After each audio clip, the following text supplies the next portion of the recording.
अस्सलाम वालेकुम दोस्तों, मैं हूं माजिद मलिक और डिस्कवर द वर्ल्ड में आप सबको खुश आमदीद। दोस्तों, अगर सबसे ज्यादा मुतनाज़ दबंग या फिर पुराने सियासतदानों की बात की जाए तो शेख रशीद इनमें पहले नंबर पर होंगे, जो अपनी दबंग सियासत और जोड़ तोड़ की वजह से पूरी दुनिया में मशहूर हैं। लेकिन आज हम आपको बताएंगे कि आज के अरबपति शेख रशीद बचपन में लाल हवेली के बाहर किताबें क्यों बेचा करते थे, इनके अपने वालिद के साथ ताल्लुकात क्यों खराब थे और इतनी गुर्बत के बावजूद वो एक तारीखी इमारत लाल हवेली के मालिक कैसे बने। इसके अलावा हम आज आपको ये भी बताएंगे कि उस वक्त के वज़ीर आज़म जुल्फ़िकार अली भुट्टो के जलसे को किस तरह शेख रशीद ने तने तनहा नाकाम बना दिया था।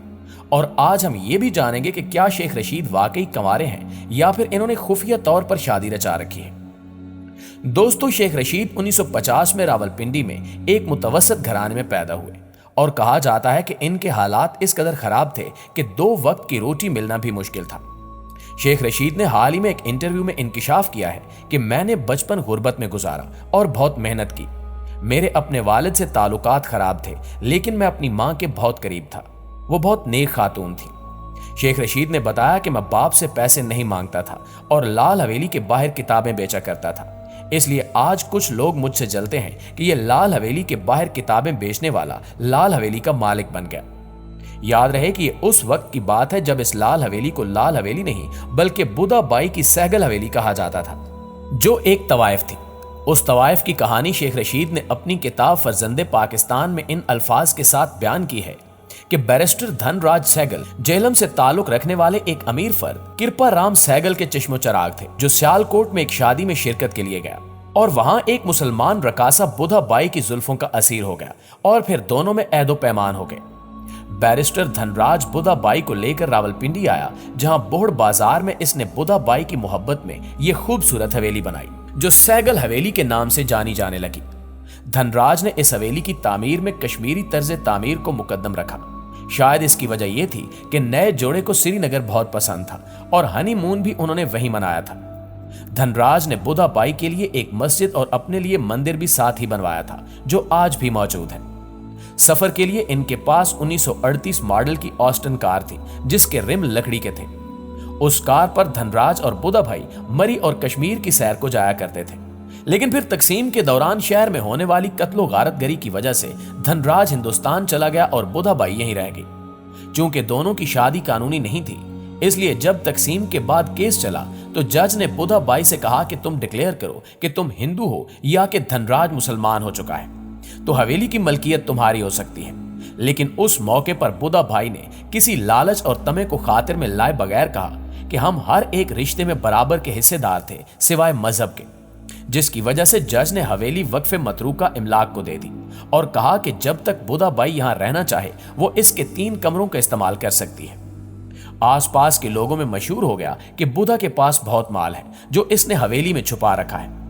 बुधा बाई ने भी खौफ से अपने भाई को साथ रख लिया था, लेकिन एक रोज रात को उसका भाई कत्ल हो गया।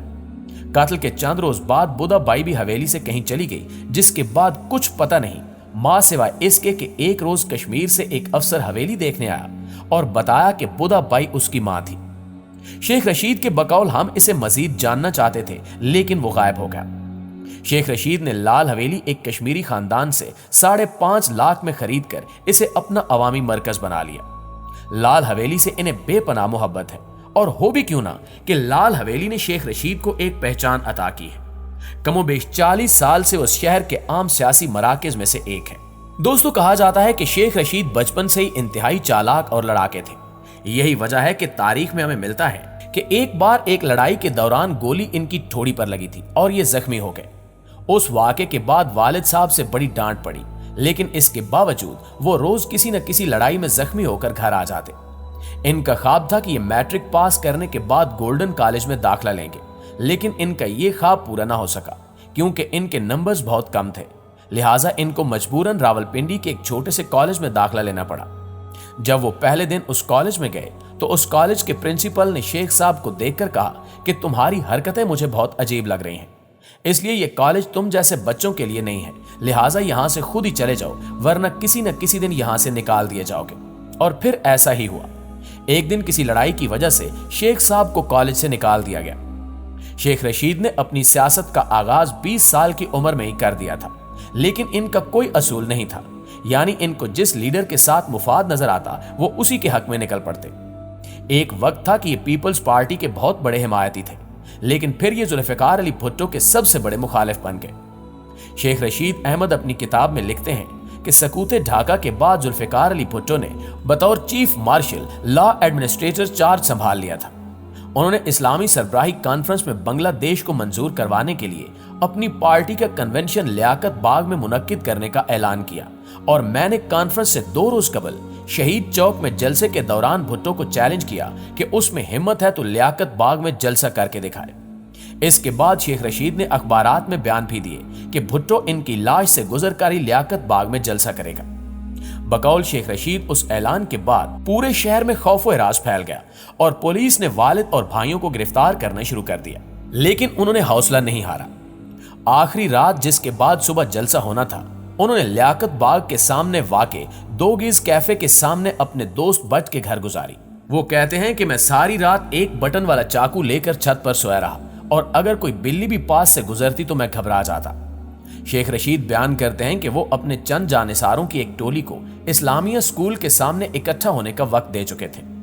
सुबह ही से कन्वेंशन में जोक दर जोक बसें आ रही थी और हजारों की तादाद में पीपल्स पार्टी के जाले दाखिल हो रहे थे। थोड़ी देर बाद पुलिस की एक प्लाटून 2 गीज कैफे की तरफ बढ़ी तो वो घबरा गए, लेकिन पता चला कि उसने सिर्फ अपनी हिफाजती पोजीशन संभाली है। शेख रशीद मजीद लिखते हैं कि जब भुट्टो तकरीर शुरू कर चुके तो वो पुलिस से बचकर अपने दोस्तों में पहुंच गए और नारे लगाते हुए मेन गेट से अंदर दाखिल हो गए। जलसा गाह में खलबली मच गई और लोगों ने भागना शुरू कर दिया, जिसका इन्होंने भरपूर फायदा उठाया और जब वो स्टेज के करीब पहुंचे तो स्टेज से किसी बेवकूफ ने गोलियों की बूछाड़ कर दी और जलसा दरम बरम हो गया। वो बताते हैं कि मंसूबे के ऐन मुताबिक लियाकत बाग के बाहर खड़ी गाड़ियों को मेरे दोस्तों ने 3 जगहों पर आग लगा दी। नौजवानों ने मुझे कंधों पर उठा लिया और मैं भुट्टो के सामने बांग्लादेश नामंजूर के नारे लगा रहा था, जबकि मेरे इर्द गिर्द 20 से 25 नौजवानों का हिसार था। जब ज्यादा गोलियां चली तो मैंने कोट कमीज और बनियान सब उतार दिए और नंगी छाती दिखाते हुए भुट्टो को ललकारा कि यहां गोली मार। इसके बाद सारा जलसा दरम बरम हो गया। लोगों ने बाहर निकलकर 3-4 गाड़ियों को मजीद आग लगा दी, जिस पर भुट्टो पर इतना खौफ तारी हुआ कि सिक्योरिटी ने घेरे में ले लिया और वो 1 घंटे में गवाल मंडी से निकल गए। जी तो मुअज़्ज़िज़ दोस्तों, ये थी शेख रशीद की कहानी। इस बारे में आप दोस्तों की राय क्या कहती है कमेंट करके हमारे साथ शेयर जरूर कीजिएगा। इंशाल्लाह आपसे मुलाकात होती है अगली वीडियो में। तब तक अपना ढेर सारा ख्याल रखिएगा। अल्लाह निगहबान।